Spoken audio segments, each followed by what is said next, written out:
В народе говорят, ничто не остановит тувинца, который всегда стремится на родину. Сразу после победы Артас Сана поспешил в Туву, чтобы поделиться с земляками радостью и спортивным трофеем – олимпийской бронзой. Позже борец скажет, если даже медаль разделить на мелкие части, ее не хватит на всех, кто помогал ему и поддерживал. Это наша общая награда.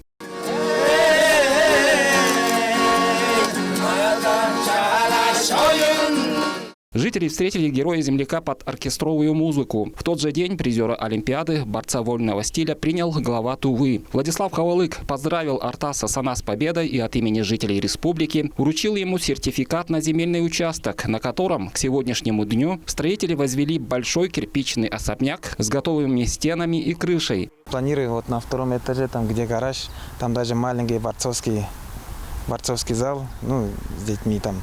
Детям, чтобы они тренировались, боролись, да, что же. И сам тоже могу там тренироваться.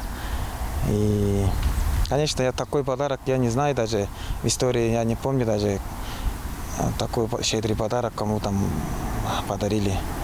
После окончания строительства, которое семья борца завершит своими силами, здесь будет родовое гнездо Сана. В просторном жилище найдется место и для детей, и для родителей. Главе республики Владиславу Тавыштаевичу ему очень благодарны, огромная благодарность ему. Спасибо большое. Дай Бог ему здоровья, счастья, благополучия в семье, чтобы у него все получилось.